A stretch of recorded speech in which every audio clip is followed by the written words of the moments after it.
आदि गुरुवे नमः। जुगाद गुरुवे नमः। सतगुरुवे नमः। श्री गुरुदेव नमः। सावन कृपाल रूहानी मिशन के मौजूदा सदगुरु संत राजेंद्र सिंह जी महाराज की असीम कृपा से हम सब भाई बहन इस स्पिरिचुअल टॉक चैनल पर सत्संगों का स्वाध्याय कर रहे हैं। अभी हम सार वचन नामक ग्रंथ जो स्वामी जी महाराज जी द्वारा रचित है उसका स्वाध्याय कर रहे हैं। आज हम एक नया शब्द लेते हैं, पहले उसका उच्चारण करेंगे और फिर उसका जो भावार्थ है वो महाराज जी की कृपा से सब तक पहुंचेगा। सूरत तू दुखी रहे हम जानी, सूरत तू दुखी रहे हम जानी। जा दिन से तुम शब्द विसारा मन संग यारी ठानी।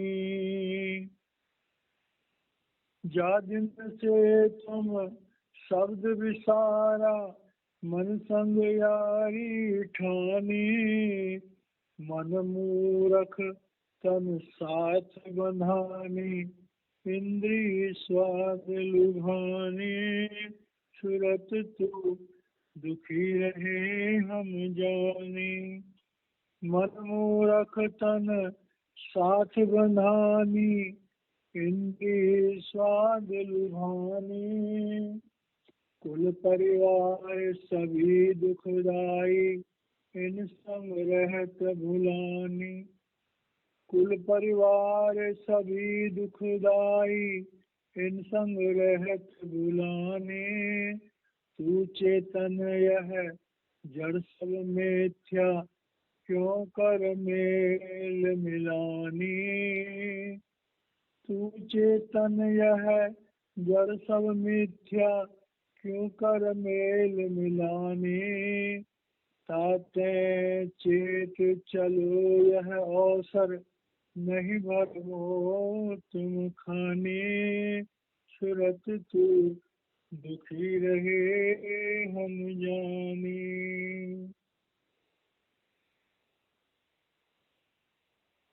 प्यारे भाई और बहनों, हम जब महापुरुषों के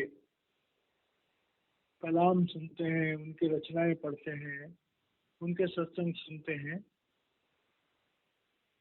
तो जो सबसे पहली बात हमारी समझ में आती है कि महापुरुष हमारी आत्मा को डायरेक्ट करके बात करते हैं। इसलिए कहा गया है कि जिक्र रूही जुज फने दरवेश निस। जो आत्मा का जिक्र करना है, आत्मा की चर्चा करना है, वो किसी दरवेश के बस की बात हो सकती है, वो किसी सच्चे भक्त की बात हो सकती है, वो किसी आत्मज्ञानी की बात हो सकती है। संसार में हम देखते हैं कि अक्सर लोग सांसारिक चीजों की ही चर्चा करते हैं। घरों में देखते हैं हम लोग, दुनिया की बातें होती हैं, घर गृहस्थी की बातें होती हैं, खाने पीने की बातें होती हैं, बच्चे हैं तो पढ़ाई की बातें होती हैं, शादी ब्याह की बातें होती हैं। और कहीं भी चले जाओ तो या तो हमारे शरीर से जुड़े हुए जितने भी काम हैं, जितनी भी लज्जतें हैं, उनकी बात होती है, या मन से जुड़ी हुई जितनी फैकल्टीज हैं उनकी बात होती है। आत्मा की बात, आत्मा का जिक्र जो है वो हम देखते हैं कि सत्संगों में होता है। किसी आत्मज्ञानी महापुरुष के नजदीक हम चले जाएं तो वहां पर हर समय आत्मा की बात होती है, या फिर अपने धर्म स्थानों में हम जाते हैं तो थोड़ा बहुत वहां पर आत्मा की बात होती है। हमारे शरीर में 3 अलग अलग डिपार्टमेंट हैं। एक हमारा शारीरिक, इस शरीर का ढांचा और इंद्रियां, दूसरा डिपार्टमेंट हमारा मन का है और तीसरा डिपार्टमेंट हमारी आत्मा की है। तो संसार में जो है वो 99.9% लोग जो हैं वो शरीर और मन की बात करते हैं। आत्मा की बात जो है वो जहाँ सत्संग होता है या जहाँ कोई आत्म तत्व बेता महापुरुष होता है वहाँ हर समय आत्मा की बात होती है। अब हमारा शरीर दुखी है ये हमको समझ में आ जाता है, हम बीमार हैं। हमारा मन बेचैन है ये हमें समझ आ जाता है, क्योंकि मन को हम समझते हैं, जानते हैं। मन के द्वारा हमारे जिंदगी के सारे काम होते हैं। लेकिन आत्मा के दुख को बहुत कम लोग जान पाते हैं। थोड़े बहुत जो सतोगुणी लोग हैं, जब उनको सत्संग नहीं मिलता काफी दिनों तक, तो कभी कभार उनकी आत्मा थोड़ी बेचैन हो जाती है।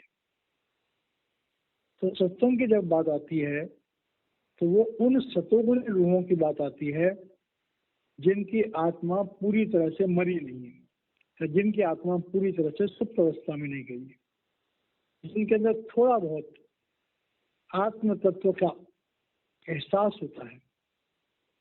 तभी उनका मन जो है वो थोड़ा सा कभी कभी बेचैन हो जाता है।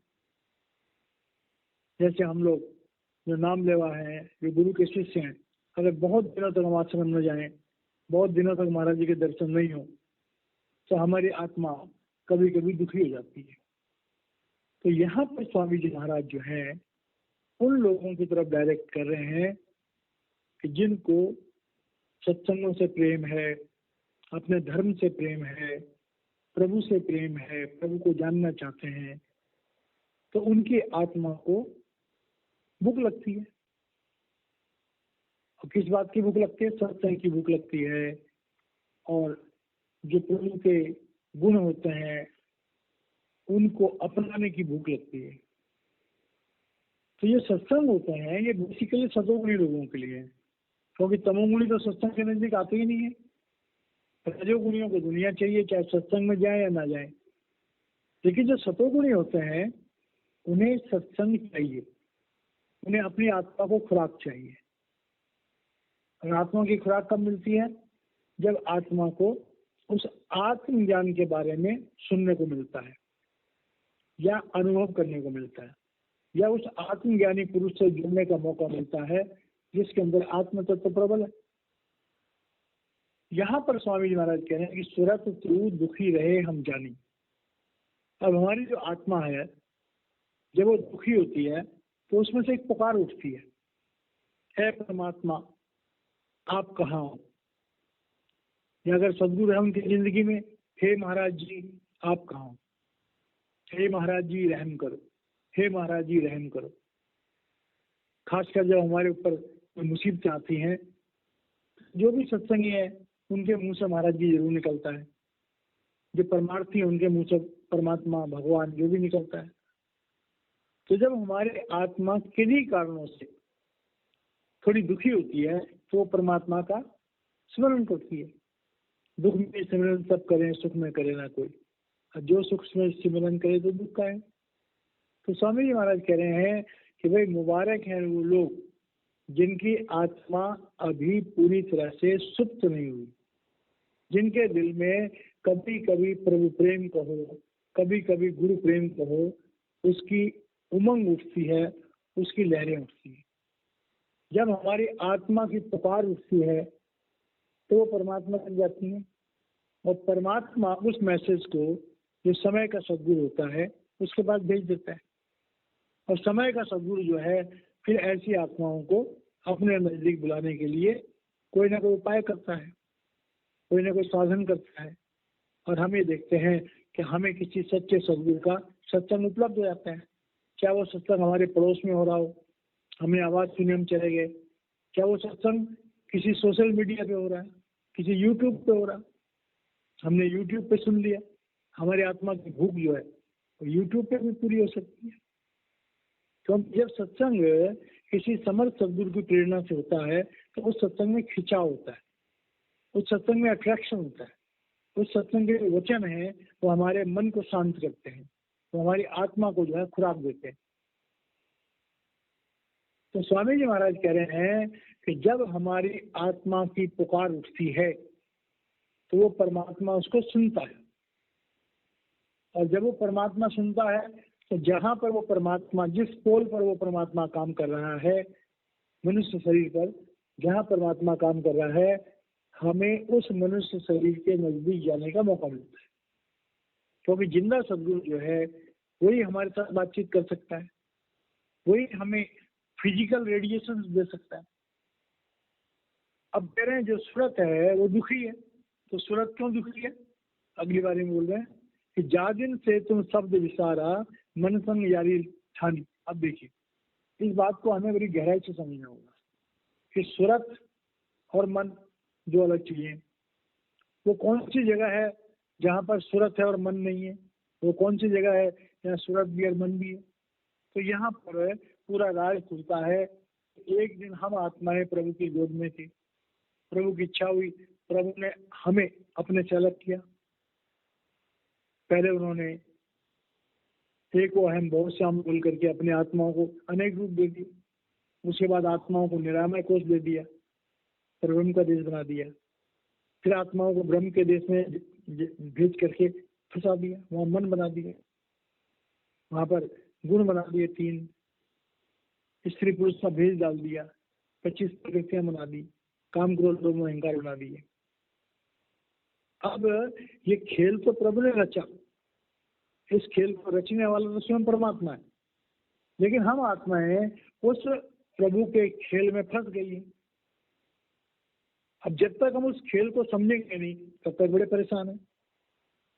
तो स्वामी जी महाराज कह रहे हैं, हे आत्मा, एक दिन तू प्रभु की गोद में थी, प्रभु की इच्छा हुई, तुझे निरामय कोष दिया, प्रब्रह्म में आ गई, फिर प्रभु की इच्छा हुई, तुझे ब्रह्म में भेज दिया, काल पुरुष चंद्र में भेज दिया। जब वहां गई तो वहां पर मन जो काल पुरुष का अंश है मन, अकाल पुरुष का अंश है आत्मा। अब ब्रह्म के देश में जो है वो मन पैदा हो गया। जब मन पैदा हो गया तो मन के साथ इंद्रियां हैं, मन के साथ विकार है। तो जा दिन से तुम शब्द विस्तारा मन संग यारी ठानी।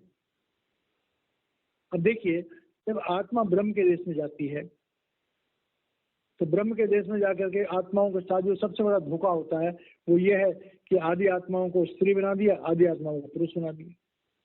अब जो स्त्री बन गई उनके भाव कुछ और है, जो पुरुष बन गए उनके भाव कुछ और है, और उन दोनों को आपस में अट्रैक्शन कर दिया और प्रभु से अलग कर दिया उनको। प्रभु की तरफ से उनकी तवज्जो हट गई। अब प्रभु की तरफ जो तवज्जो थी वो शब्द है, और जब ब्रह्म की माया है उसमें शब्द कमजोर पड़ जाता है। तो कह रहे हैं जादिन से तुम शब्द विसारा मन संग यारी ठारी। कि ब्रह्म के देश में जब आत्मा आई और वहां पर मन बना, इंद्रियां बनी, तो मन हावी हो गया। वैसे ब्रह्म में 50% आत्म तत्व, 50% मन का राज चलता है। तो प्रभु ने या काल ने जब इस बात को देखा तो उठी ने प्रभु से प्रार्थना करके फिर अन्न का देश बनाया, जहां पर माया बढ़ा दी और चेतनता कम कर दी। चलो वहां तक तो ठीक था। उसके बाद जब पिंड का देश बनाया तो पिंड के देश में तो समझो मन प्रधान हो गया, आत्मा जो है वो सुप्त अवस्था में चली गई। खाली हमारी जो आत्म शक्ति हमारे अंदर है वही चेतना, बाकी सब जड़ है, बाकी सब मन की माया है। तो कह रहे हैं कि ए आत्मा, तेरा निज रूप जो है और तेरी जो निज की ताकत है वो शब्द की ताकत। और जब हम शब्द से अलग हो जाते हैं तो मन हम पर हावी हो जाता है। ये बात समझने वाली है कि इंसान दुनिया में प्रभु को क्यों भूल गए। प्रभु को इसलिए भूल गए कि आत्म तत्व हमारा जो है वो सुप्त अवस्था में चला गया। हम सब जिन भाई बहनों का शब्द खुल जाता है और लगातार शब्द सुनते हैं, उनके ऊपर से मन की जो पकड़ है वो कमजोर हो जाती है। फिर वो संसार की जो चीजें हैं, संसार की जो लज्जतें हैं, संसार की जो धोखे हैं, उनको उसकी समझ आ जाती है। तो आत्मा कब कमजोर हो जाती है? कह रहे हैं जब वो शब्द से अलग हो जाती है। आत्मा कब बलवान होती है? जब उसको शब्द का कांटेक्ट मिलता है। इसीलिए जब हम नाम देता है तो 2 काम करता है। एक तो हमारे कर्मों को विधान से अलग करने के लिए संचित कर्मों को बोझ को हटा देता है। दूसरा हमारे अंदर जो है उस शब्द और प्रकाश को अपनी ताकत से दोबारा प्रकट कर देता है तो अंदर में, लेकिन सुप्त अवस्था में थी। तो जब शब्द और प्रकाश प्रकट हो जाता है तब गुरु क्या कहता है, इसका अभ्यास करो। अगर अभ्यास करोगे तो जैसे जैसे शब्द क्लियर होगा वैसे वैसे मन जो है वो कमजोर पड़ जाएगा। तो ये राज की बात बता रहे हैं कि भाई कोई इंसान परमार्थी कौन है? जिसका शब्द कांटेक्ट है। शब्द आत्मा की ताकत है। जितना हम शब्द सुनेंगे हमारी आत्मा उतनी ताकतवर बन जाएगी। जितना हम सबसे दूर होंगे आत्मा उतनी कमजोर हो जाएगी, मन उतना बलवान हो जाएगा।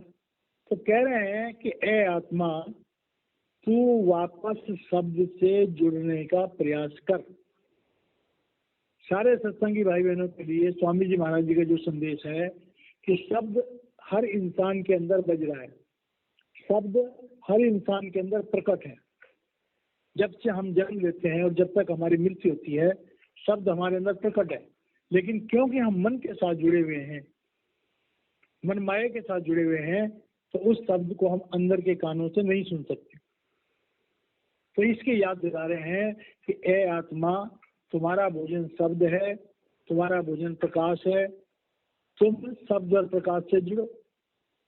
अब शब्द और प्रकाश से कब जुड़ोगे? जब हमारी जिंदगी में एक सच्चा सदगुरु होगा। वो यहाँ पर अंडरस्टूड है, आगे जिक्र आएगा उसका। आगे कह रहे हैं मन मूरख तन साध बनानी इंद्रिय स्वाद लुभानी।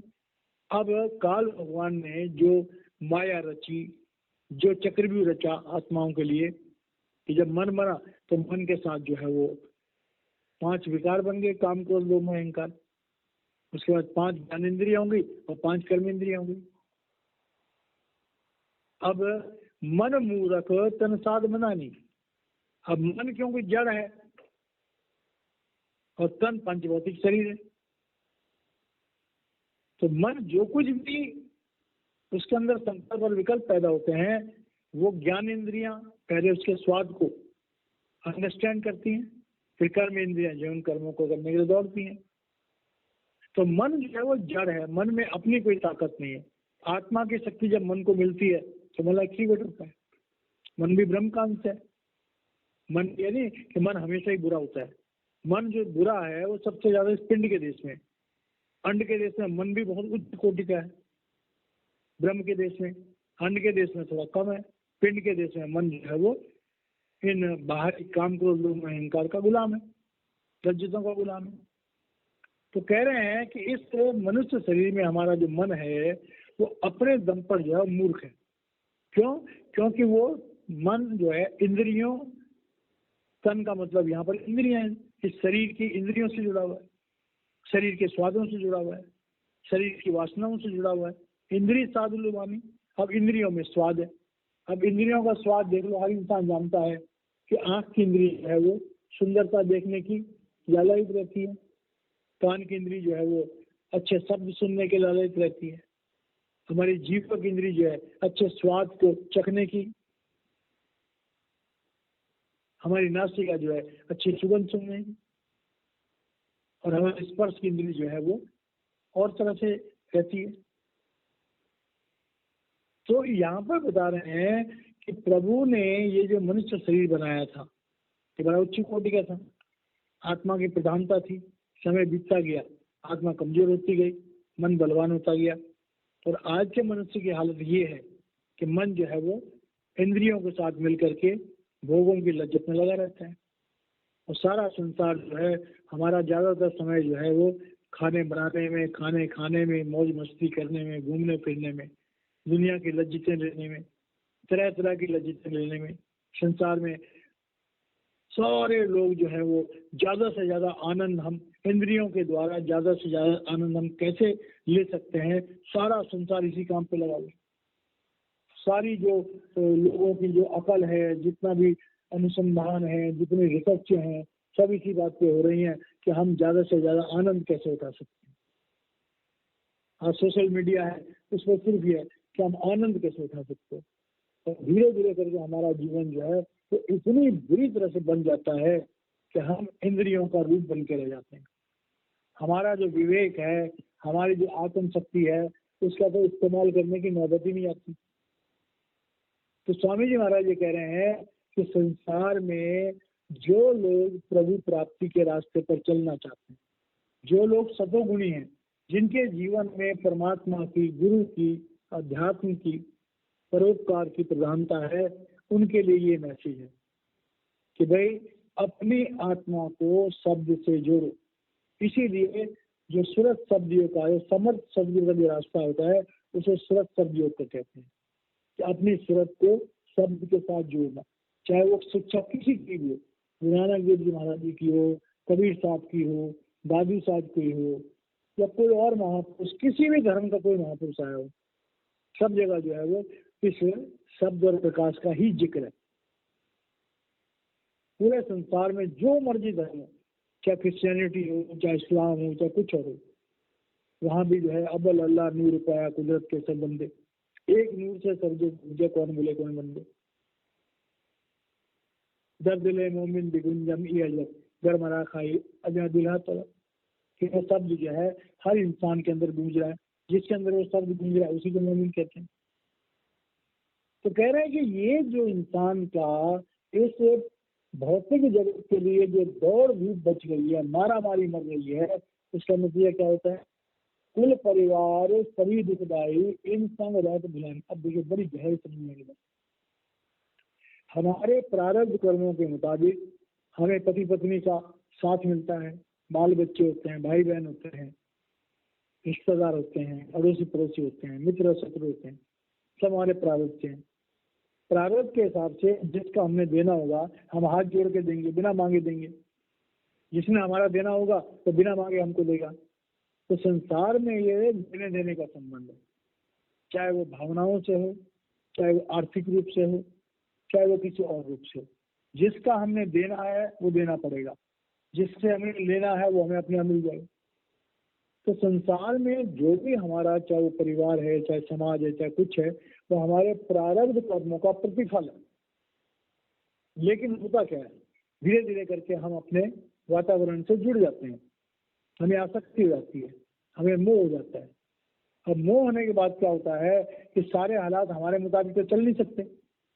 घर में 4 लोग हैं, चारों लोग एक जैसी अंडरस्टैंडिंग के तो हो नहीं सकते, एक जैसे प्रोफेशन के भी नहीं हो सकते, एक जैसी उनकी सोच भी नहीं हो सकती है।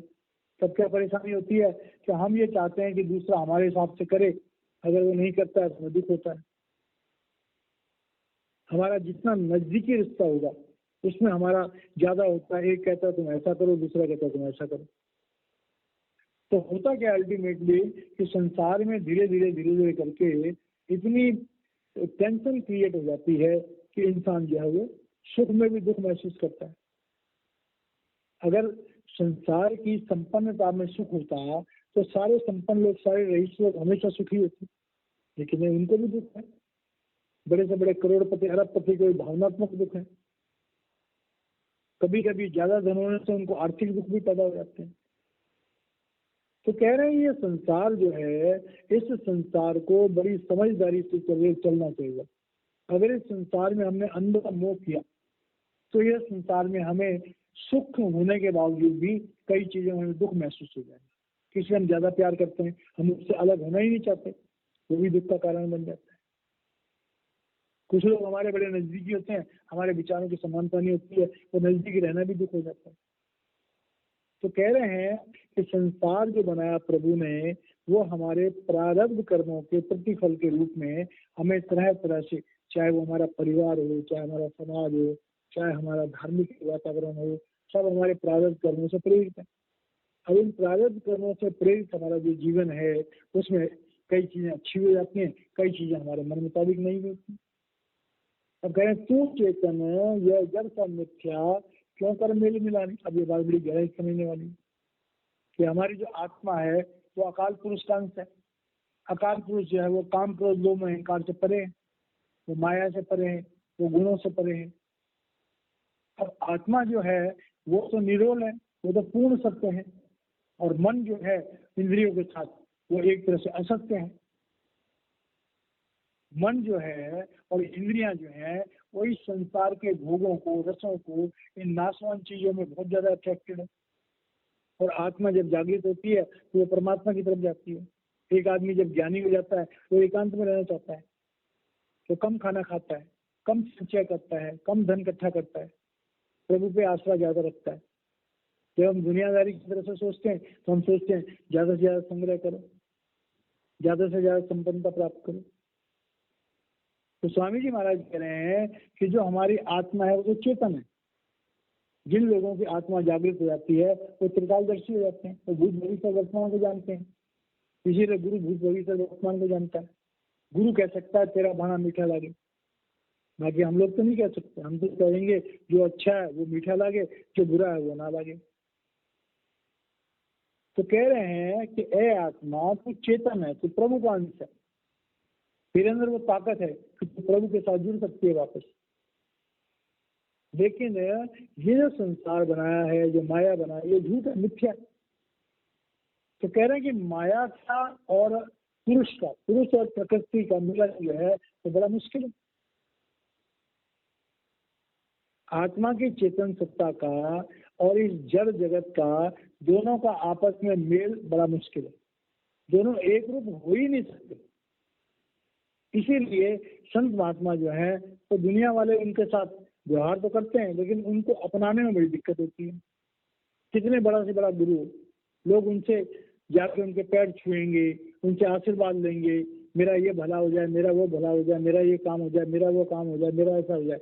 लेकिन अगर कोई गुरु कहे कि आ जाओ भाई, तुम मेरे साथ जुड़ जाओ और मेरे साथ रहना शुरू कर दो और मेरे जैसा जीवन बिताना शुरू कर दो, तो एक भी नहीं जाएगा उनके नजदीक, सब भाग जाएंगे। तो स्वामी जी महाराज कह रहे हैं कि दुनिया में यही हाल है।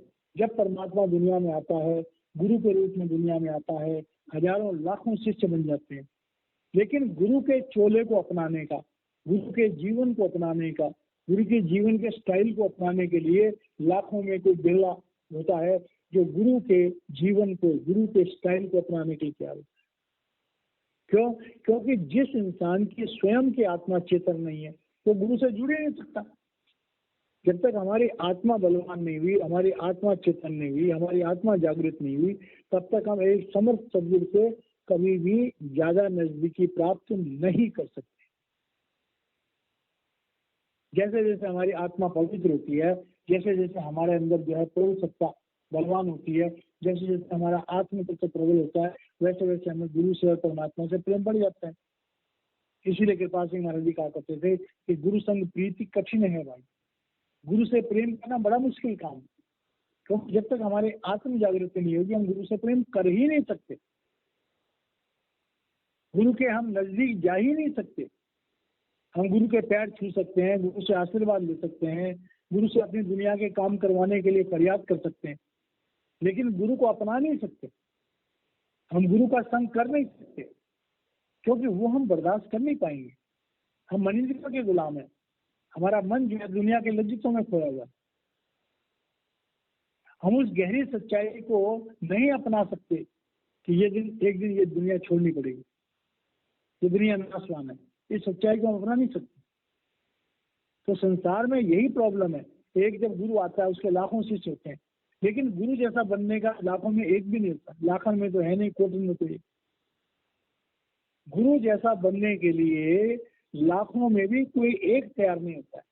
गुरु के पैर छूने के लिए, गुरु की अरदास करने के लिए, गुरु से प्रार्थना करने के लिए करोड़ों लोग हो जाएंगे, लेकिन गुरु के जीवन को अपनाने के लिए लाखों क्या करोड़ों में भी मुश्किल से मिलता। तो स्वामी जी महाराज कह रहे हैं, आत्मा को याद दिला रहे हैं कि ए आत्मा तू चेतन है, और ये जो संसार है, ये संसार जो है ये जड़ है, ये संसार जो है माया है, ये संसार जो भूल है। इस संसार में कुछ भी हमेशा रहने वाला नहीं। तो कितनी बड़ी सच्चाई है। और यही कारण है कि जैसे हमारे शरीर में आत्मा है और हमारा मन है, तो हमारा मन आत्मा के साथ जुड़ने को तैयार ही नहीं। तो गुरु जब कृपा करता है हमारा अंदर का शब्द खुल जाता है, और तब जो है हम अपने मन को थोड़ा बहुत शब्द के साथ जोड़ते हैं, तो मन थोड़ा साथ देता है। मन का जो शुद्ध होना है वो शब्द के साथ जुड़ने से। तो यहाँ इसका आंतरिक मतलब क्या है कि जब तक हम वापस शब्द से नहीं जुड़ेंगे तब तक हमारा मन काबू नहीं आएगा। भरिए मति पापा के संग सो धोतो नाम ही के रंग। अगर हमने अपने मन पर लगी हुई मैल को धोना है, अगर हमने इस जड़ जगत के, मिथ्या जगत के प्रभाव को दूर करना है, तो हमें सुरत शब्द योग अपनाना पड़ेगा।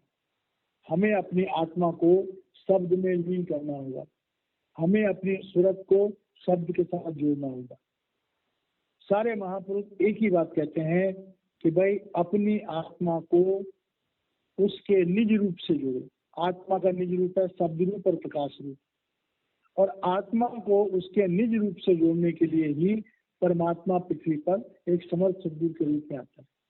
और इसीलिए जो हमारी बाधाएं हैं, समर्थ सदगुरु पहले हमारे संचित कर्मों का नाश करता है, काल के यहाँ से लेखा फाड़ता है, 5 अभिमंत्रित नाम देता है, हमारे शरीर में ज्योति और श्रुति का जो हमें जाति अनुभव देता है, अपने नूरी स्वरूप को हमारी आज्ञा चक्र पर स्थापित कर देता है।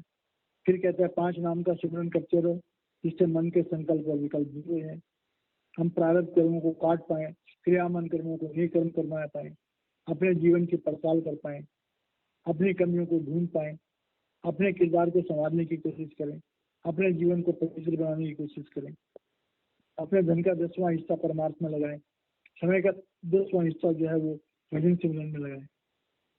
तो इस तरह से महापुरुष जब भी बोलते हैं तो उनका अल्टीमेट ऑब्जेक्टिव ये होता है कि अपने आत्मा की जागृति करो, अपने आत्मा की चेतनता को पहचानो और इस मन की जड़ अवस्था को समझो, और इस संसार के जो झूठा हिसाब किताब है, जो नाशवान हिसाब किताब है, उसको अंडरस्टैंड करो। तब हम मनुष्य जीवन पा करके उस परमार्थ के, उस सच्चे बड़े भाग मानुष सन पावा, सुर दुर्लभ से ग्रंथि गावा, साधन धाम मोक्ष कर जाओ। मोक्ष प्राप्त करने के लिए मनुष्य जीवन में जो हमें साधन करने पड़ते हैं, सदगुरु का संग करना पड़ता है, जब उस बात को हम समझ जाएंगे तब हमारा ये प्रयास रहेगा कि हम अपने शरीर को भोजन देते हैं, अपने मन को भोजन देते हैं, अपनी आत्मा को भी रोज भोजन देंगे, और हम रोज भजन सिमरन करेंगे। हमारी जिंदगी में एक समर्थ सदगुरु होगा, और उसके बाद जो है हम दुनिया का भी अपना कार्यक्रम करेंगे, अपने जो हमारे फर्ज है उनको निभाएंगे, और साथ साथ रोज अपने आत्मा को चेतन करने के लिए उसके लिए प्रयास करते रहेंगे। और अब जब हमारे जीवन का अंत होगा तो हम संसार के प्रारब्धों को भी भोग लेंगे, क्रियामान कर्मों को निष्कर्म बना लेंगे, और अपनी जीवन यात्रा पूरी करके सीधा अपने सदगुरु के साथ वापस अपने निज धाम सत्संग चले जाएंगे। तो मेरी सब भाई बहनों की यही दुआ है कि सब भाई बहनों की आत्म जागृति हो, और हम वक्त के मौजूदा सदगुरु संत राजेंद्र सिंह जी महाराज जी का दोबारा से बहुत बहुत उनको रहमो करम के लिए उनका हम धन्यवाद करते हैं कि हे सदगुरु, आपके रहमो करम से हम इस तरह से इन सत्संगों को सुन पाए हैं। नहीं तो आत्मा की बात, परमात्मा की बात अक्सर लोगों को सुनने का भी टाइम नहीं है। तो जो भाई बहन इन सत्संगों को सुनते हैं यूट्यूब पे, मैं उनका बहुत आभारी हूँ कि वो कम से कम जो है जो प्रयास किए जा रहे हैं उनका फायदा उठा पाते हैं, और उनके जीवन में अगर कोई बदलाव आता है तो मैं महाराज जी का बहुत बहुत धन्यवादी रहूंगा। बहुत बहुत शुक्रिया महाराज जी को करूंगा कि महाराज जी आपके द्वारा हमारे जीवन में बदलाव आ रहा है। इन्हीं शब्दों के साथ वाणी को विराम देता हूँ। जय महाराज जी।